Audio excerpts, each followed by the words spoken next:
youth was shot by police near Paris on Tuesday. This sparked a ban on demonstrations in some cities, travel warnings, and reignited a debate on over-policing in marginalized communities. French President Emmanuel Macron condemned the ongoing violence. Let's speak to reporter Natalie Malgas for more on this. Natalie, good evening. Lovely to speak to you. Just bring us up to speed with what we know. We know that the young man of Algerian descent was 17 years old. He drove off at a police checkpoint, if you will, and was shot at point-blank range. Does that sound about right? That sounds about right. In fact, on Tuesday morning at around 10 o'clock local time, the 17-year-old had pulled up to a routine traffic stop and allegedly failed to comply with a police instruction to stop and present his driving permit, which of course we know as a 17-year-old he's not permitted to be driving. He's too young to do so in France. He allegedly failed to stop and sped off. It was at that point that the officer fired at point-blank range. There are several videos that have since emerged of the moments before Niall M's passing. Of course, his surname is not being released to the media for child protection reasons. He's only 17, so still a minor here in France. In response to that incident, there were several demonstrations, largely confined to the Nanterre area here in Paris, but that has since spread to several other neighborhoods and towns across France, including Toulouse, Bordeaux, Marseille, and several others. As a result, the government has availed around 40,000 police officers across France. 5,000 of those are to be deployed here in Paris, including some of those tactical response teams to deal specifically with the riots and try and get a handle on the situation. It's been 3 nights of demonstrations with protesters flooding the streets, setting off fireworks and flares, burning bins, torching several institutional buildings, police stations, libraries, schools, and town halls even. Several cars have been torched as well. So this is now almost disintegrating into just general wrath on the streets, and not just the initial grievances that several of these protesters had been mentioning. The fact that the 17-year-old was killed at the hands of a police officer.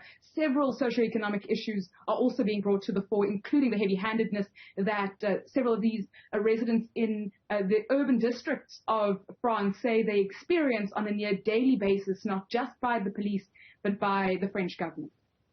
So let's talk about his descent. We know that he's of Algerian descent. So are the issues drawn, certainly the rioting and the violence and the demonstrations, if you will, are they drawn along racial lines, or is it just residents or citizens of France that are up in arms at the heavy-handedness of the police in this matter?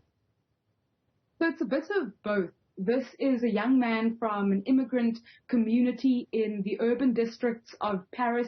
Many of his residents, his family members even, say that this is a situation of racial profiling. He was targeted by the police for being an immigrant, and that's why they responded the way they did. Several comparisons were drawn a few weeks ago in the south of France in a town called Annecy. There was a stabbing incident on a playground where the police responded very differently in trying to get a handle on that alleged perpetrator in a park out in the open. Certainly he is in police custody and very much alive, which is a different case to what we're experiencing with 17-year-old Nahal, who isn't able to account for what the police claim he did, because he was shot at point-blank range. Several of the aspects of how this 17-year-old passed away is quite gripping, and the reason why everyone, and so many people rather, are so outraged. We've heard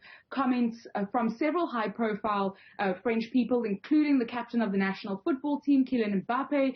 The initial responses from President Emmanuel Macron, too, was to share his condolences and to appeal to the police to act within an ethical framework, which does suggest the president, the administration and government is aware of these burning issues, these underlining issues that have been quite prevalent and top of mind for many of the residents in these urban fringes. This is not a new conversation. In fact, many of the issues being brought about today and this week were reiterated as far back as 2017, as far back as 2005.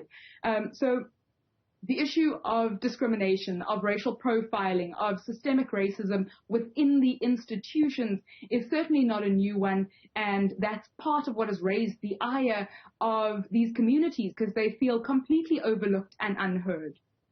Natalie Malgas coming to us from Paris. Merci beaucoup. Thank you very much.